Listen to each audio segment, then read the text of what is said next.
Hello, hello, hello. I see people are trickling in. We'll get started in a few minutes. Welcome to the English Department Virtual Tea.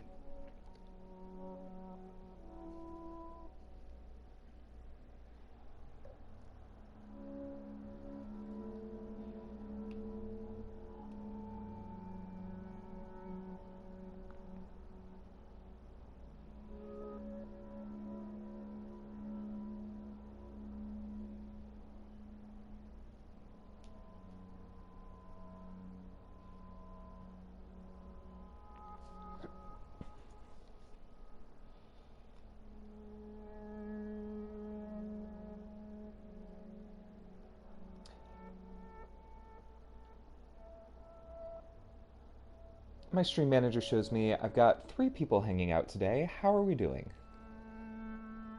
Are you ready to get spooky ooky ooky?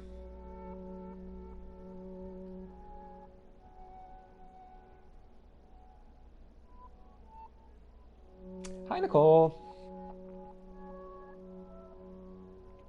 And just a reminder, if you would like to participate in the chat, which is where all of our good, lovely theory is going to be happening, make sure you have a free Twitch account. Hi, Jane Marie. It is good to, I guess, virtually see y'all here. It's also nifty to have our seniors hanging out in chat because this is going to low key be a like sales pitch for why you should take future English courses. That is the sort of historic function of the English Tea. So Nicole and Jane Marie have a wide range of experience, and people should definitely rely on their expertise.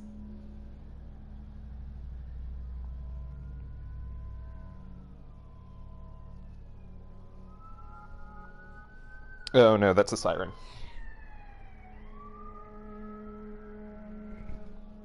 The hardest part about online education, distance learning, creating content, engaging in this sort of manner is that I live by a very, very busy street.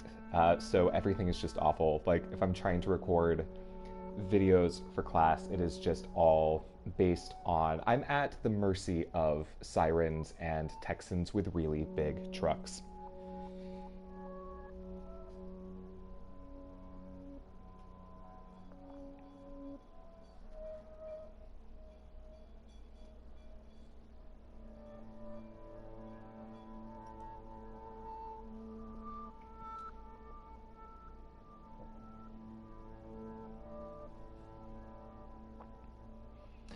Welcome, welcome. Folks are trickling in. We're going to get started maybe a little after 2 just to have everybody. I don't know. It's so hard, right? Like, it's very hard to read the room when all I see are numbers in the chat. But we'll get started maybe a little after 2. And I'll introduce the uh, goals, the sort of um, yeah, the what this project is gonna hope to think about, and also do some content warning and things like that. Howdy, Euphoria. Also, I do appreciate a good howdy in the chat because Resident Evil 7 Biohazard is set in the sort of Louisiana, Texas borderland. So we're going to be getting real southern today and thinking about forms of violence, environmental violence, gendered violence, sexual violence um, in and around the US South.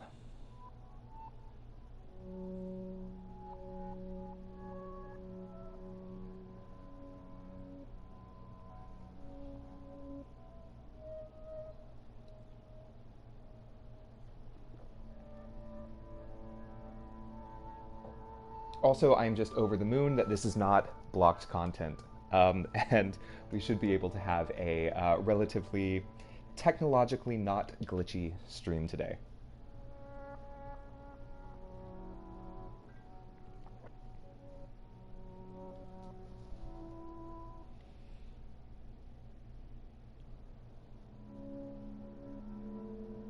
Hi, Victoria. Not the whole game, no. So I'm just thinking that we set up um, some of the conversation through the prologue and first little bit of working through the house until we essentially get to the first safe room of the manor, just to think about the ways that narrative could work, that aesthetic sort of work, and ways that this game asks us to encounter various sort of types of violence. And yes, Resident Evil 8, if you have not seen the trailer for that, it looks fantastic. Chris Redfield is a nightmare, but I'm super excited for it. All right, it's 2:01. So just first of all, hi. My name is Dr. Jared Wahey, he, him, his pronouns. And welcome to the first ever English department virtual tea. In the past, we are also sort of joined by Dr. Sarah Salter, she, her, in the chat as a co-host. So it was advertised that Dr. Salter would be sort of like co-hosting with me in some sort of auditory function, but technological hiccups mean that she is co-hosting from the chat. So you'll find some links and some course details because our English tea serves sort of two functions, right?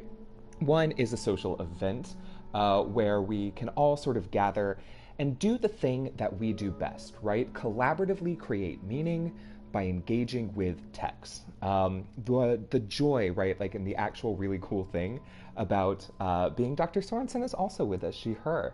The really cool thing about doing our work collaboratively, right, is that we just get to be smart people hanging out in a room thinking about the implications of representation, of narrative, of texts. So the stream is one way, I think, that we could try and reclaim some of that work, right? That we can sort of collaboratively critique in the chat, exchange ideas, and sort of do that social function. The tea historically is also a time where we get to show off what is happening in terms of spring 2021 and thinking about the English courses that we offer. Dr. Sorensen is also here, and Dr. Andrews, repping the writing studies. So if you have any questions about upcoming courses, folks are here. You should have their emails, but feel free to sort of contact us about the courses. So I should also just say that the contents of this stream are our own and do not reflect those of Texas A&M Corpus Christi. Legal things covered. Okay. So I also just want to start off with a bit of a content warning. This game is a first-person survival horror, so it is going to ask us to encounter sort of violence in possibly a more immediate way, and that violence is going to be in the home. So feel free to engage with the stream, come in, come out as you need to, and I will provide sort of specific content warnings as they come up. So you can expect some jump scares, you can expect some sort of, right, like Texas Chainsaw Massacre realness, and we're going to be thinking about how those work in this video game, and then how they might connect to future courses. So if it feels a little like sales pitchy, oh my god, I'm not trying to sell you like a timeshare in Boca Raton. I'm just trying to say that cool things are upcoming in spring 2021 in the English department. Okay. So yeah, feel free to, I'm going to be asking some questions. There are going to be some questions in the chat. Contribute. Let's like blow up the intro to Resident Evil 7. New game. Let's go.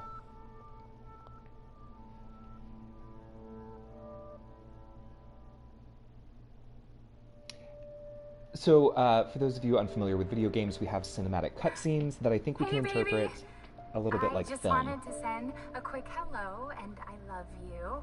Oh, good news. I'm going to be coming home soon. Yay! Oh, I cannot wait to be done with this babysitting job and come home to my loving husband. I miss you. Oh, I gotta get back to work. I love you, Ethan. I miss you so much. I'm sending tons of kisses. when Bye, you see baby. screens on screens, your interpretive sort of red flag should be popping up because we are talking about meta game, meta film, meta sort of representation. Dr. Sorensen is sharing the link to the 2021 course description in the chat. Ethan. You were right. I did lie to you. I shouldn't have. All I can say is that if you get this, stay away. Yeah, so what is this prologue sort of setting up? I think it's interesting. It's all done through sort of first person, but you are actually sort of inhabiting Mia, recording a recording that then gets sort of distributed to our protagonist, Ethan. But what do we think is sort of happening in terms of Hey, it's the Ethan. genders, the sexualities, You alright? the panic? You just disappeared the other night. Yeah, no, I'm good. I'm good. It's Mia. She's not dead, she's alive. She's back. They found her? How? What happened? I don't know. Look, I don't know how, but she's back. She's back I love this somehow. establishing shot, this long shot that's Maybe it's a orienting us to prank. sort of space. She wants me to come and get her. Where is she? Dulvey, Louisiana. Dude, it's been 3 years. I know, but what if it is her? I have to find out what happened. So at this point, one of the things I love about thinking about video games, and I actually use this in my English 2316 course, Slasher, I Barely Know Her, Gender, Genres, and Horrors, is that it allows us to think about affect and phenomenology, the ways that texts sort of engage our bodies. So this is a sort of first-person experience, which means I think this is also going to sound like a bad therapy session, but how does the first-person experience make us feel?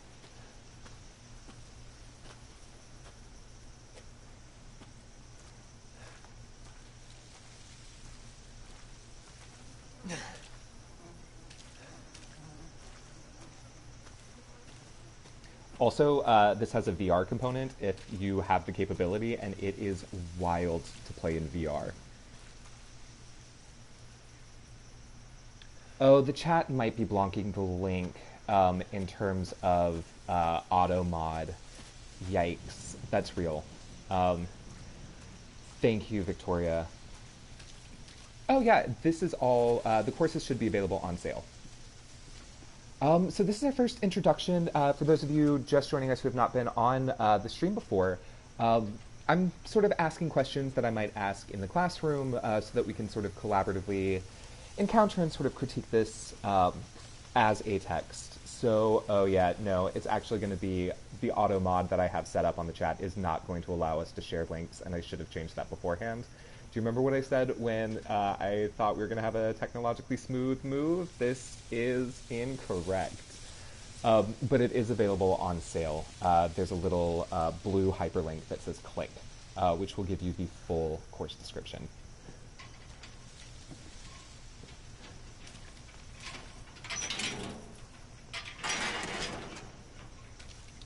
Some of the courses that we have coming up that feel relevant here.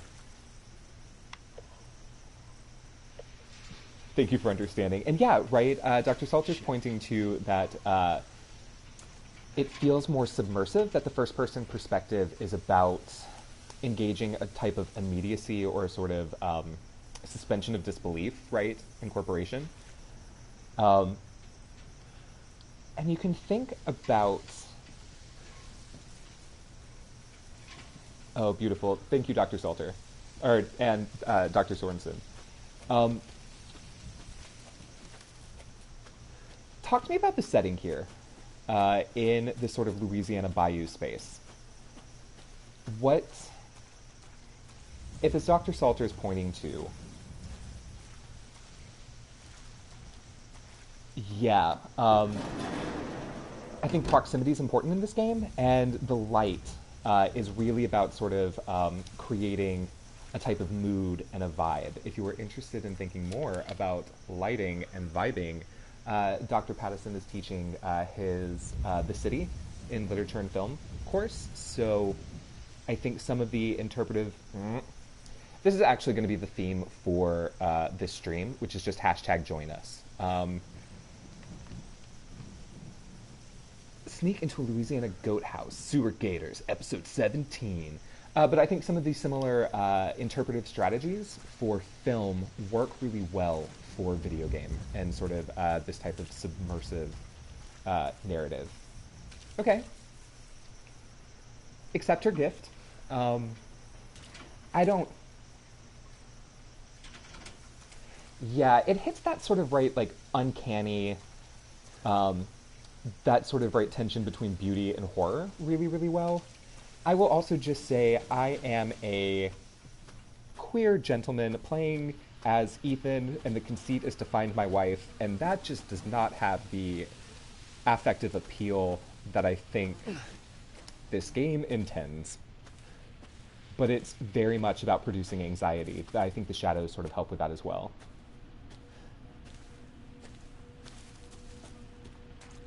Environment becomes really important and regional. Dr. Salter, would you care to say more about regional space, especially in Louisiana, in this sort of, right, Gulf Bayou area? Also, if you're just walking around in the swamp, I don't trust you.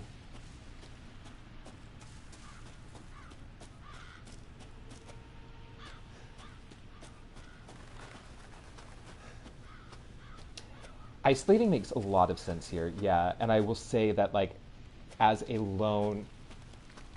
Oh, no, that's just pieces. Swamp people do need love too, right? And actually, there is a way to read this text as sort of keying in on a type of exploitation, right? Viewing sort of impoverished spaces as inherently terrifying. Okay, we can squat.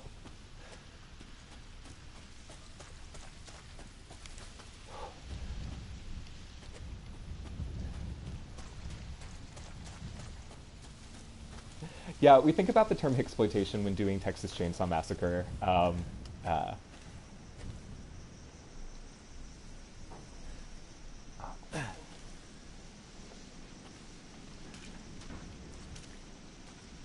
The relationship to the Avatar, right, so there's a way of reading games in thinking about sort of identification and relationship to the player versus the Avatar, the sort of representation on screen.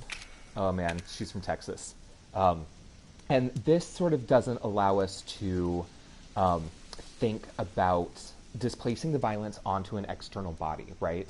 That if you were at our sort of soft launch stream, there was the Jill Valentine, right, who's coded to be, right, pretty attractive, feminine, etc., and that we watched violence sort of happen to her body. But playing as this man, Ethan, it is about sort of not allowing us to displace.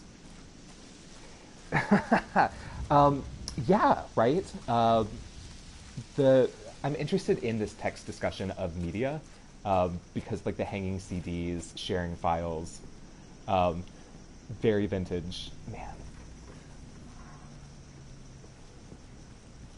I'm sorry, I don't understand, right, like, yeah, cool. Just go into this creepy haunted house looking for your possibly dead wife, who has been missing for 3 years. Like, that's just not an emotion that I understand or feel. And it is very specific regional, right?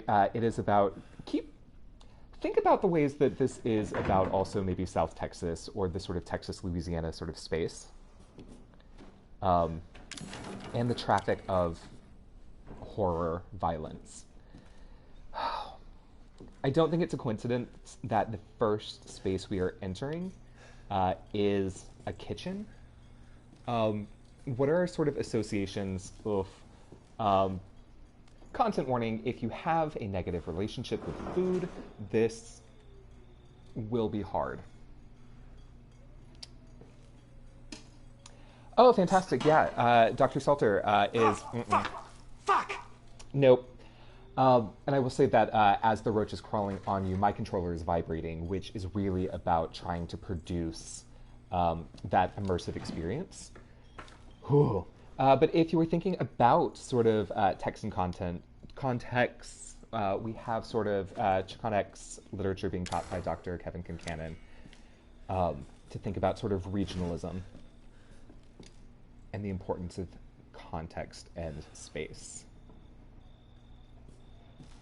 Yeah, could we say more, Caddy K? Oh, yeah, Skin is Crawling is real. It is about sort of, right, when we talk about phenomenology, this is the type of stuff that we were thinking about, the ways that our texts engage our bodies, whether we want them to or not. But certainly, okay, we're just going to shut that. Let's talk about the politics of water.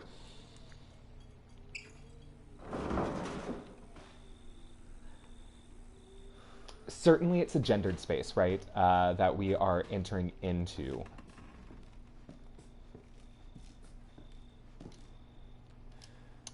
Missing in 2 years. And it is, I think, about, just to circle back to the idea of stereotypes, it's also aligning class with a particular type of notion of sanitation, right?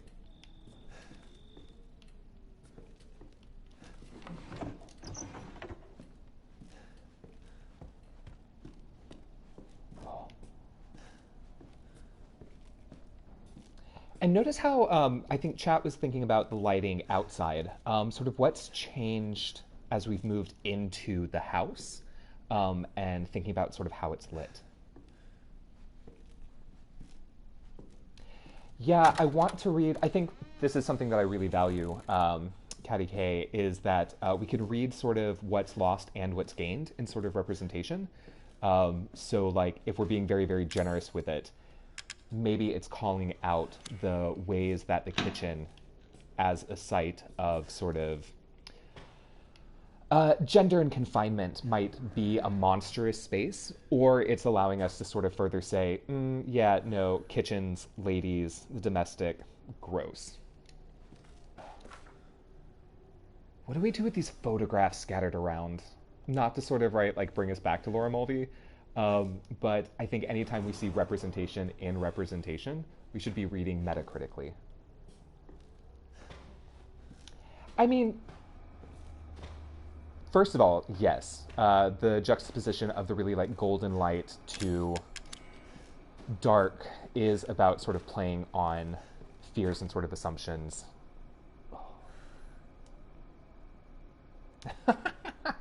Dr. Sorensen, this has bad bones. This is bad bones. I'm just going to straight up say. To take something that is very familiar, and it's also very lights out, TV snowing, to take something familiar, right, which should be a cozy domestic living room where families gathered, you see like the nuclear family on the hearth in the home. It is, and it turns it into an anxious sort of feeling. Yeah, right. The first person perspective also means that I don't have a 360 view of the body, and I have no idea what's behind me, and I am very scared for that.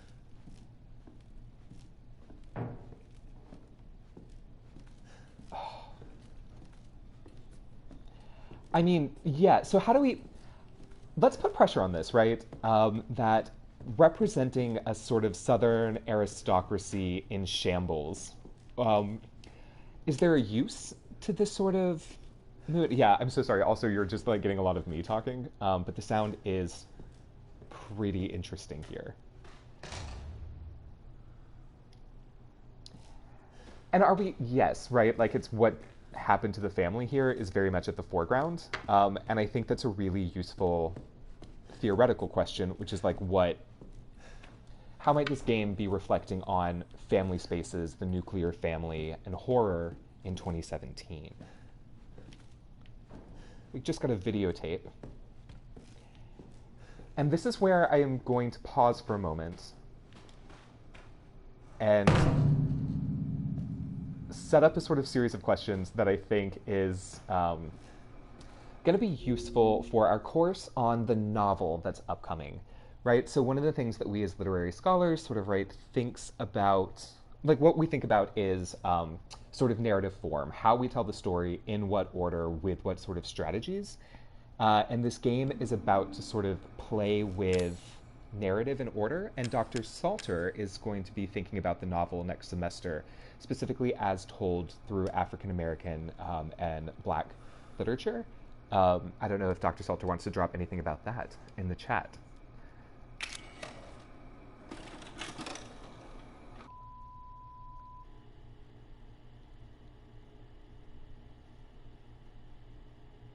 Oof, poor Clancy.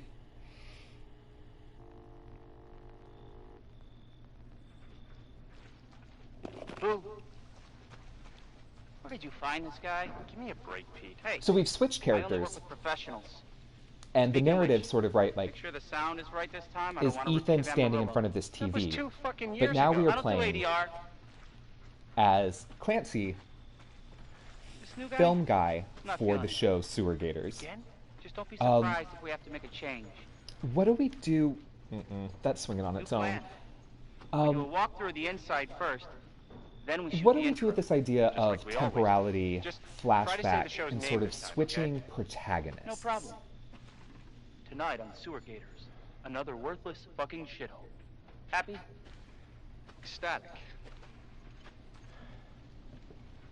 Clancy does not deserve what happens, so we won't be playing this, but as Neon J 1010 and SR is alluding to, we consistently rolling? flash back to these tapes to Let's ask go. us to replay Clancy's trauma in just increasingly violent ways. Get out of the way. It's locked. I mean, this is just breaking and entering. After you. Yeah, okay. Patty K, So, what if this where is are we about the enrolled this violence time? of capitalism, right? Like, oh, ever cool, prep? I need to work. What's the So prep? now I'm Shitty going to work in house, this spooky sounds. Ooh, is it haunted? deeply troubling scenario. Fuck me. I was an anchor, you know? Weekend sub, Pete. Not anchor. What's that? Nothing.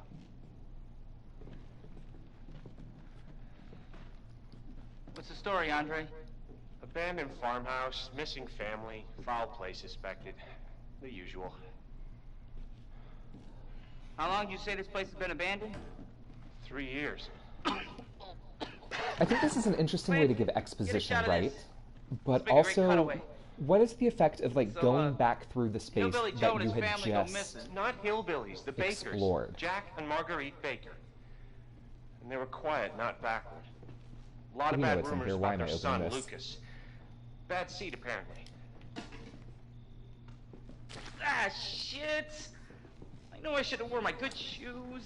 I mean, it seems to be playing with, like, rurality and class, shit. right? The idea I had of my shots. thinking of rural Although, white farmers This make a as great backdrop. hillbillies are not hillbillies. Andre, what do you think? Andre?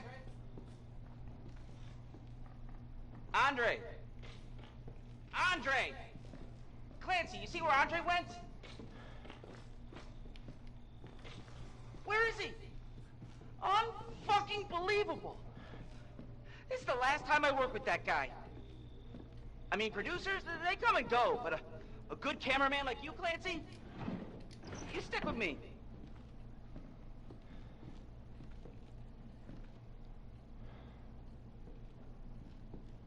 Yeah, I mean, certainly, like, we're getting more, we have sort of context fuck was for that? Ethan. We have no context hear for that? Clancy at this point in time, and the other sort of dudes on screen are kind of the worst. Yeah, that, like, Andre? egotistical dude who thinks fuck that is this he? is below him is a choice. I have absolutely no sympathy here. I Andre, where are you, man? think the Bakers took the wrong boy, is what I'll say.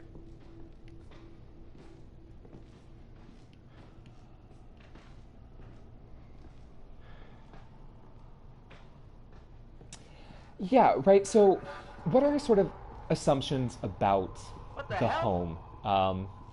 I know Dr. Salter teaches a course on gotta be specifically fucking like kidding me. the home and the uncanny. All right, new deal. But We find Victoria's Andre and raising we this go, and we idea fuck this of show. playing with the fact that space has feelings, and this one is maybe trying to give us a little bit more backstory, empathizing with like the missing bakers rather than the first one. Yeah, okay, also just stay out of the walls. Yes, this is, yeah. You first. Need a nice hero shot of me coming down the ladder. Oof. So, a nice first. hero shot. I mean, yeah.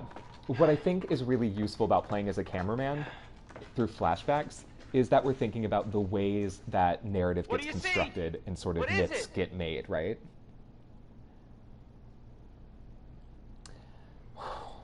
I mean, yeah. Oh, I actually love the Coraline reference because this maybe gets us to. Nope. Mm-mm. Sorry.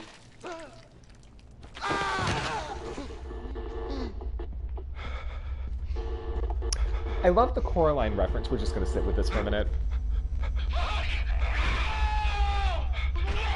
Oh, it's so Blair Witch. Yes.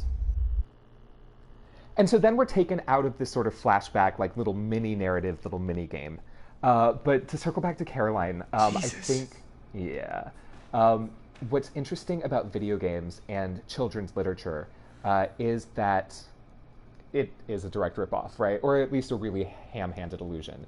But video games and children's literature are often viewed as for kids or not sort of right real literature or real art. And if you were interested in exploring a little bit more sort of stereotypes and ways to question that, Dr. Catherine Quick is teaching the YA literature course. And I think video games and YA just have like a lot of connections, considering we think about video games are for developing adults, real adult people, more roaches, don't play this, etc. Thank you, Dr. Salter. Man, oof. We're comparing this to other sort of texts. And when we make these sort of literary allusions, it's comparative, it is critical work. So what do we think that Resident Evil 7 is sort of saying, or how might Resident Evil 7 be speaking back to some of these horror tropes and some of these famous horror moments?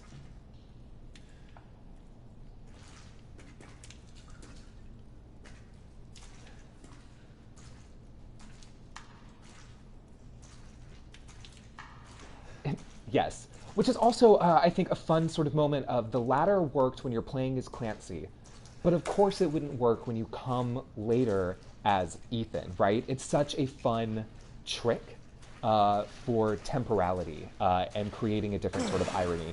Yeah, I mean, also, Victoria, I would never be in this situation to begin with, right? Like, just leave. Don't go in this nasty water. Also, just leave. And no, right? Nobody's learning anything from the sort of embedded text. It's about sort of forcing us to replay the badness, right? Oh.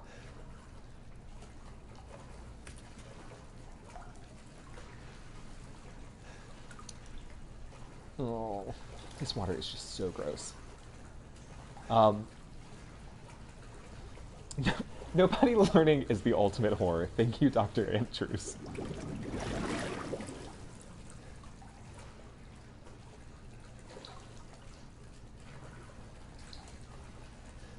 But I think there's something interesting to think about. You play the past as Clancy, and then you replay it in the present, and it creates a sort of form of compulsion, right? Like you are compelled to go in this path. And I think it's interesting to explore sort of compulsion, compulsory sort of, right, tracks when we are in the sort of, right, like, domestic space.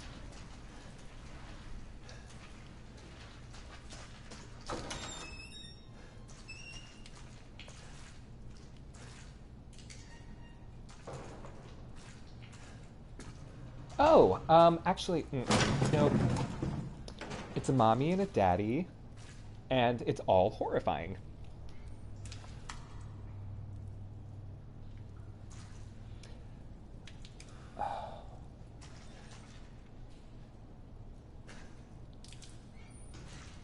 Yeah, right. It gives hints to the future using Clancy's experience, but and it allows us to sort of replay it, but maybe make better or wiser choices. But Nicole, yes, retweet. Yeah. You've got a jail in your basement. You've got too much square footage.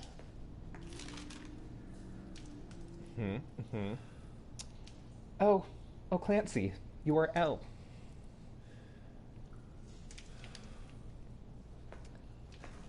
Everybody should be listening to Fiona Apple's Fetch the Bolt Cutters.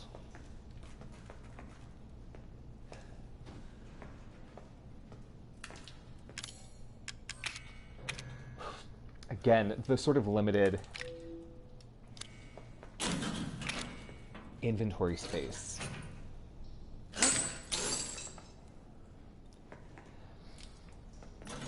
Yeah, Ketty K, it's very sort of almost like Greek tragedy about it, in terms of curiosity or determination. It becomes like a site of horror. Mia, oh, thank God I found you. It's me. It's Ethan. Ethan? What if jails Are you all are right? in all homes? You shouldn't be here. What if the home is a jail? What do you mean? You contacted me. No, I wouldn't. Did I? Yeah, right. And Dr. Sheehan's pointing to sort of concepts Did of the anyone domestic see and the you? private, Did he see you? and how it sort of Who tips else is over. here? What the hell's going on? And of Daddy's course, right, coming. We need privacy to in go. homes Daddy? is not We need a to go thing now. historically afforded to everyone. I'm thinking of Bowers v. Hardwick, the Supreme Court case from Georgia that Where are you decided taking that me? Someplace queer safe. people do not have a You right to couldn't tell me privacy in what's their own going on? home. Baby, you've been gone for 3 years. 3 years? It's Has it also really women been in 3 cages, years? isn't it, Victoria? Oh, it feels like it's also keying in on that sort of vintage grindhouse sexploitation moment. Yeah, well, if you are trapped in a basement, you get conditioner. That's how it goes, Dre. Oh, yeah, this also hits a little bit differently in a What is this pandemic, place? doesn't it? What'd they do to you? Not now. We need to get out of here first. I think it's this way. Yeah, can we talk about... Yeah, ugh. And you have, like, medical places in the home. This is just a lot. If you are interested in thinking more about the history of medicine in the United States, Dr. Bazzaio is teaching the meaning of race in early America, which is definitely embedded in a medical humanist history. Mia, we have to talk. And then, of course, as Dr. message you Salter is sort of Not me. advertising, That wasn't all me. of these conversations are things I we can have in didn't. WGST Okay, fine. Just tell me what's 3301. going on. I'm telling you The intro to the everything that I WGST know. minor. We have to go this way.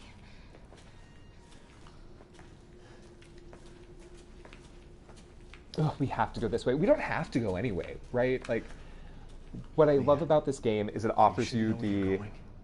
Family used to bring me food through here. Yes. I remember. I'm waiting for the rest of that chat to come in, but like, yeah, the Go Tell Aunt Rhody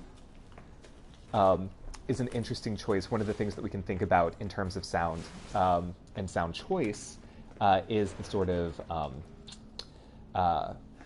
different temporalities and different sort of illusions that are sort of There. gesturing to. It's there.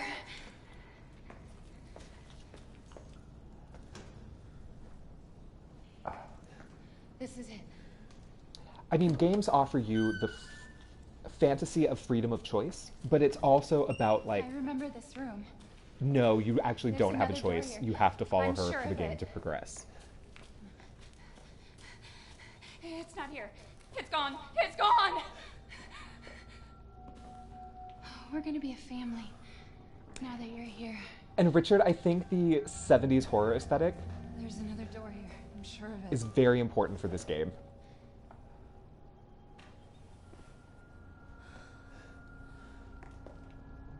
Also, the way she says we're gonna be a family, that doesn't sound like a happy thing.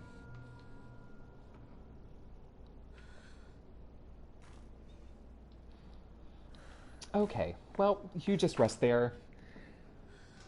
I'll look at pictures of people in a wheelchair that's upside down. Um, I love the go-to, and by love, I mean absolutely hate it. The ways that horror so casually uses disability in order to craft the horror, right? Like, the payoff of this picture is, oh no, what's spooky about it? An old person who uses adaptive technology, but also, right, like, yeah, the ableism is real.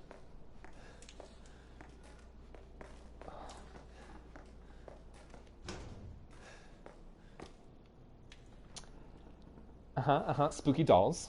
Oh, yeah, right. That the environment becomes a really important space to think about access, diversity, and there is a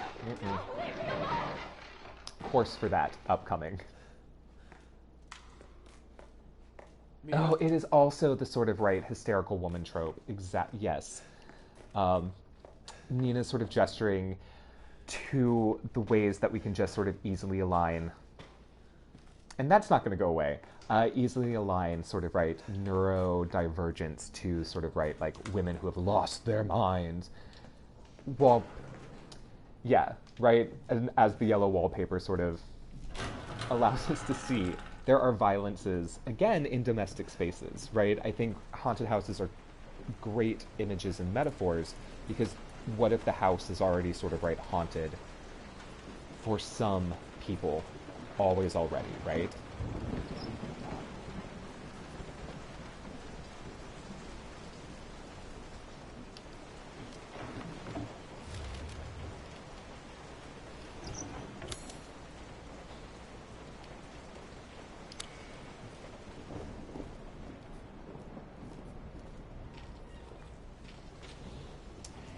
And I think it's amplified in the pandemic. One of the things that this game asks us to think about, we're not really going to be able to get there today. Oh no, that's just knocking. Is that this is caused by a virus, actually from pollution in the bayou. That sort of umbrella has spilled and infected the area. Content warning. Mad women in the attic, right? Like, this is, except replace it to mad women in the basement.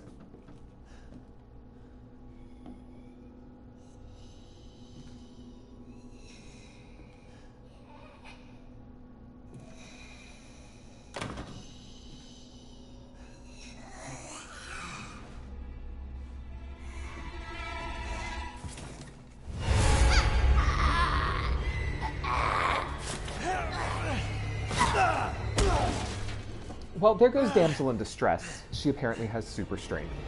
But how does... Oh my god, yep.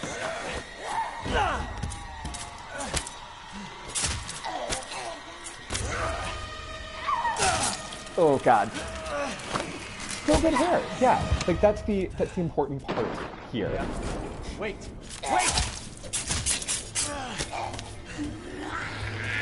Oh.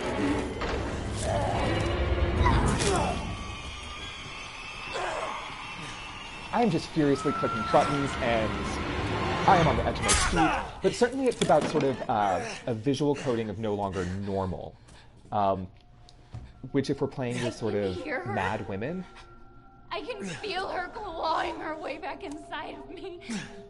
It's a way of reinforcing a sort of visual representation of neurodivergence, madness, right? I'm bad. I deserve this.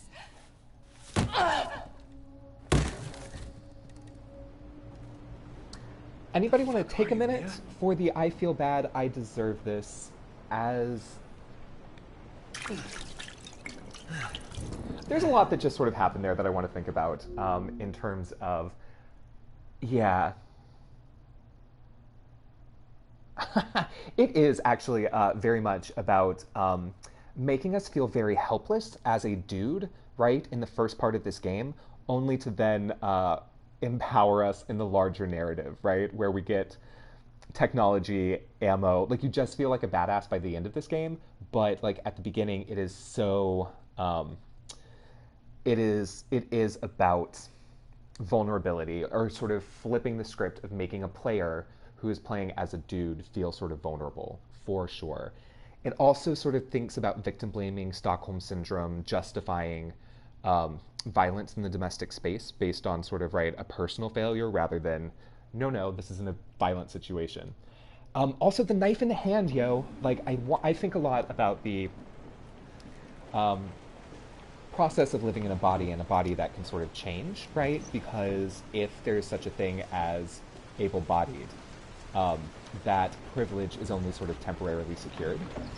So I think it's interesting the ways that it makes you feel as a first-person player about being the recipient of sort of, right, phallic penetrative violence.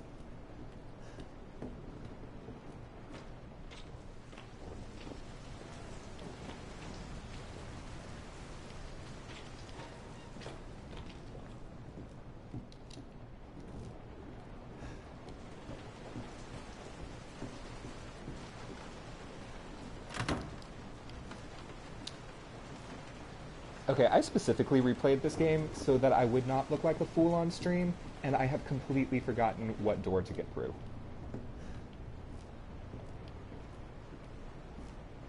There is no door, it's her. Great.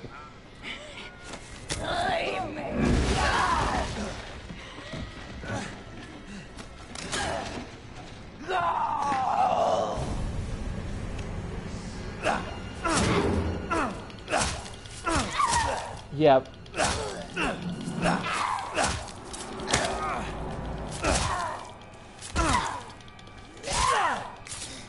This isn't great.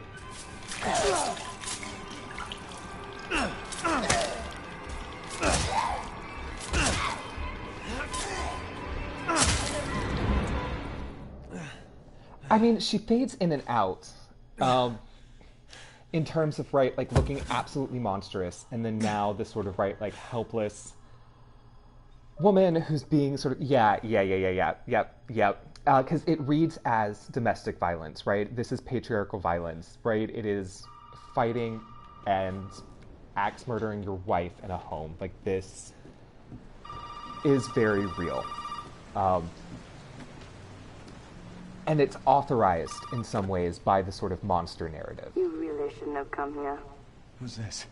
And what the fuck is going on? My name's Zoe. There should be a way out through the attic. Attic. Go there. Now.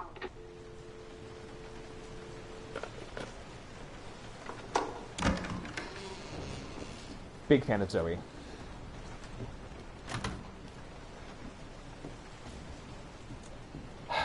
I mean, it's... Well, she's gone. I love that line about who pays for the phone bill. It's... In some ways, how do we make sense of the politics of gender and violence in the sense that the game's premise is that it flips the script on who is the recipient and who sort of is helpless or in danger here?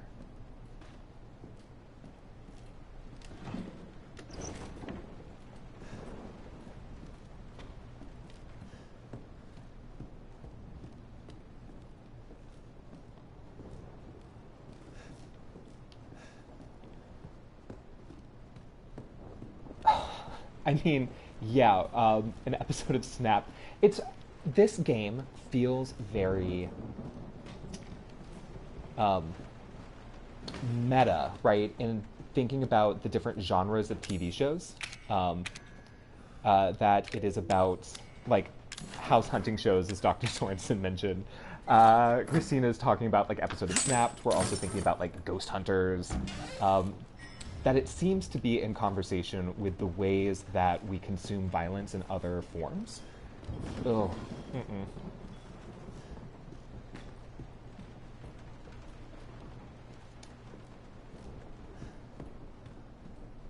It does seem to be playing with easy assumptions of gender binaries, but also simultaneously relying on that binary. I think Nicole's pointing to.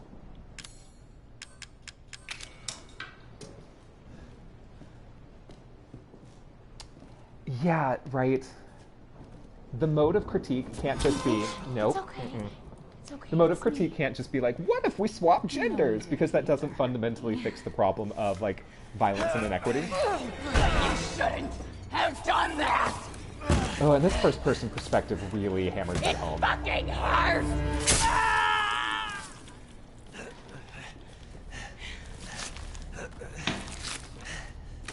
Okay, and content warning, we got some body horror coming up, as there is now a actual chainsaw. Now, let's see. And it also does seem to reinforce, right? She's irrational, she's unstable. Yep.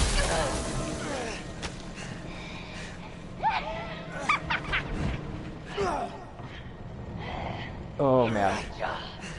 Must contain outbreak. Gonna quit.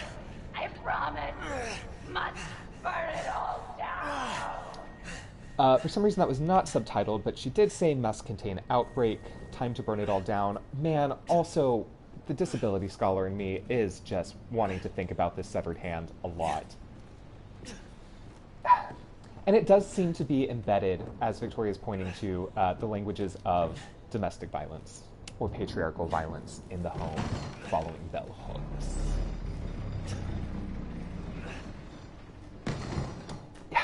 Yeah.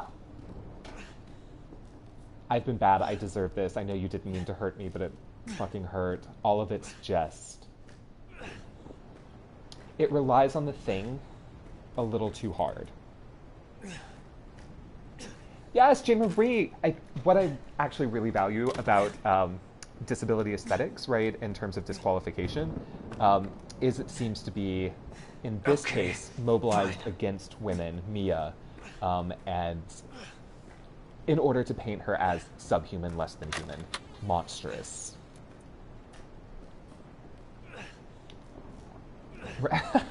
Yeah, Dr. Sorensen's raising issues of identification and sort of whose side we're on. Are we Team Mia, Team Ethan? Even though we're sort of first-person oriented here, how does the game sort of manipulate or ask us to sort of identify with or against Ethan? It's at once sort of not great. Oh, well, that's a wasted bullet. Check out the reload. It has to be done very carefully, and it slows down the time, and I'm interested... It still seems to suggest, right, disability as a site of horror.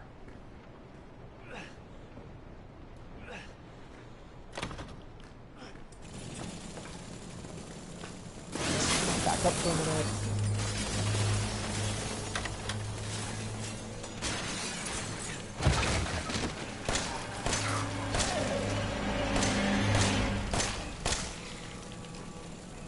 I have. Stop it.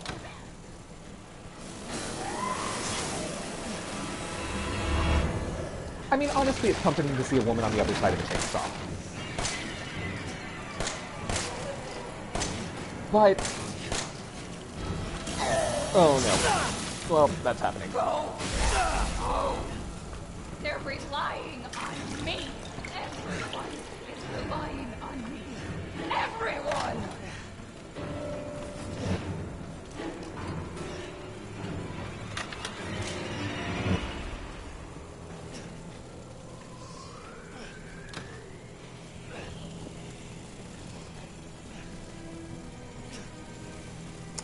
What are you waiting?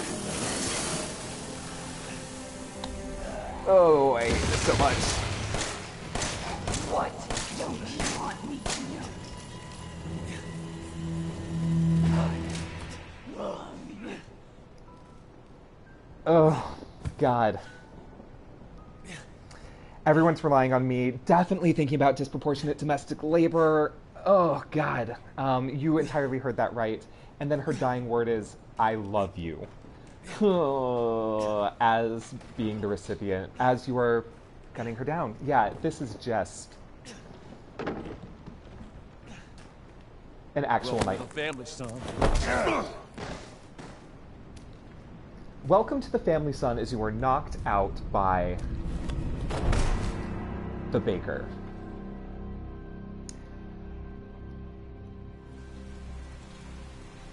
Oh, God, yep, I entirely saw that. The Texas Board of Social Workers did entirely vote to discriminate against disability and LGBT individuals. The mannequins are, I think, right, an easy jump scare to talk about uncanniness, non-autonomy, etc. But, like, it still feels gendered, right, Dr. Sheehan?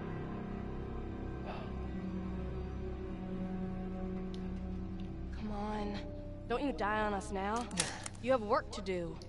This will be particularly uncomfortable, again, in terms of language, violence, and food. What's coming up is going to be pretty grotesque and remind us of Texas Chainsaw Massacre.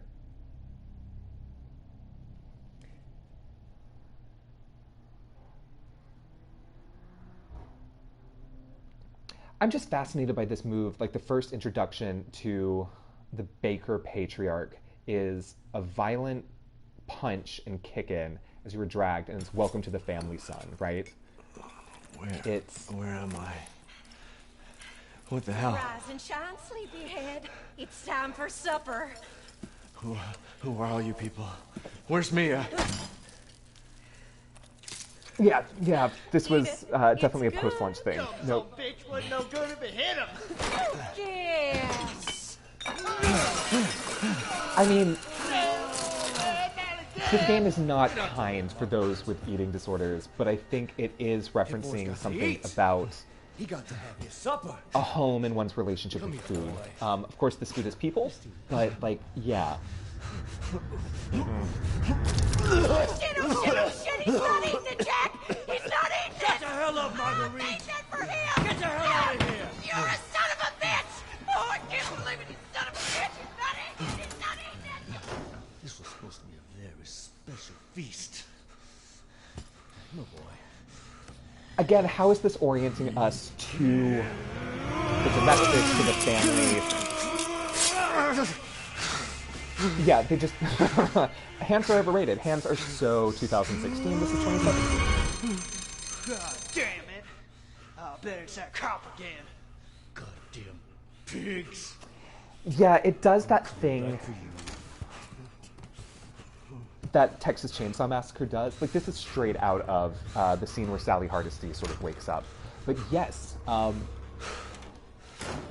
if we're thinking about the sounds of this game,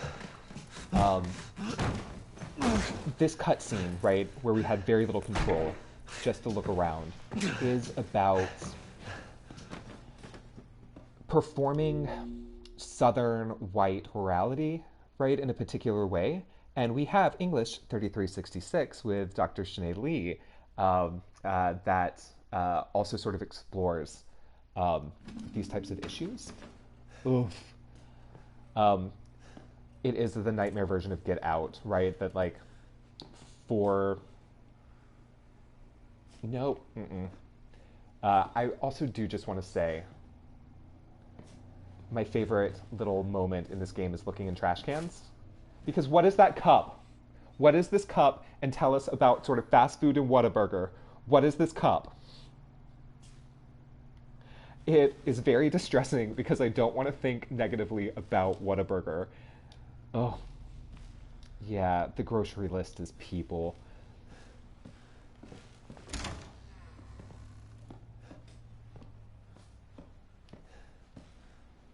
But there's something about sort of decaying Southern patriarchal spaces. Is there something useful in sort of, right, asking us to encounter that?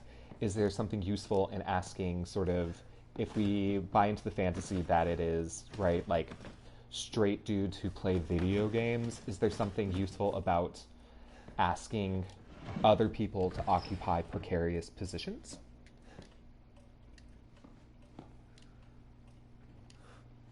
Hello, hello, hello. We are just working through the first little bit of Resident Evil 7. Welcome aboard.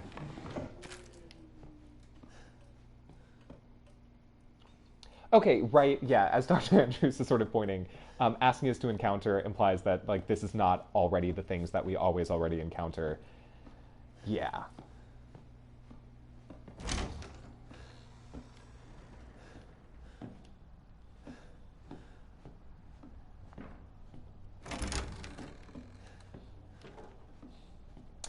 This moment's going to become particularly difficult in terms of, oh, yeah, Dr. Basayo, racial indigestion is entirely on brand here.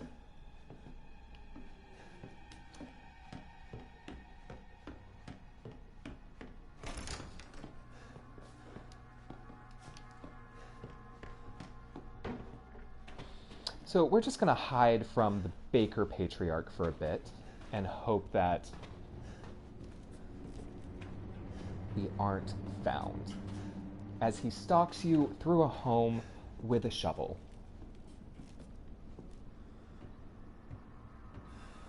And I think this goes to Dr. Andrews' point about hyper-dramatizing, right?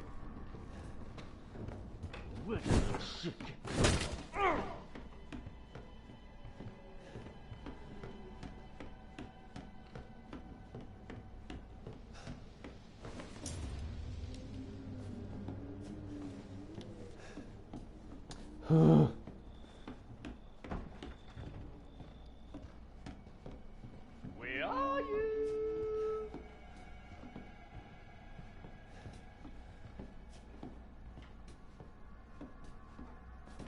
Nope.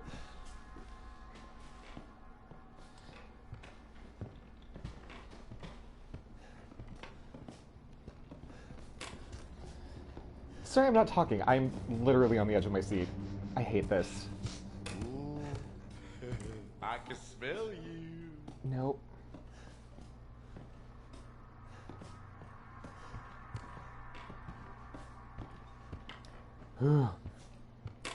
Why? Mm-mm. Don't you just slip out before dinner was done? Don't Yep, worry, okay, well, I'm still jig's out. here. God damn! You came to the wrong house, boy. Yep, and some more limbs. Yeah. Fee Fi Fo Fum, I'm just going to take your cat. Cool, cool, cool. We got our leg back.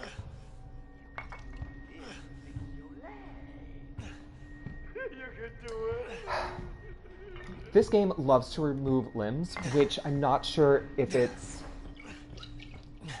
useful to think about the body in parts, or if it sort of reinforces, right, like negative associations of disability, amputation, What the fuck? etc. It's about removing limbs, but then also, right, like giving you the fantasy that, like, of course it will,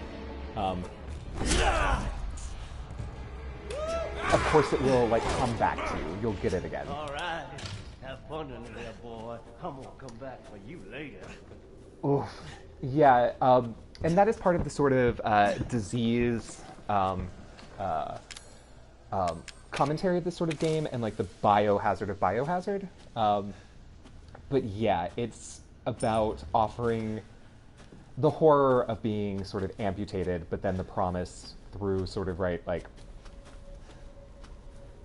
a magic potion to sort of, right, reinforce the wholeness of a body. Yeah, right, putting back together again in order to survive. Oh, Dr. Sorensen, I love Sally. This is the worst version of that. Okay, so this is just the part that I wanted to play through and sort of get to and stop. So, final thoughts on what Resident Evil 7 offers us in terms of genders, sexualities, domesticities, the space. How are we feeling?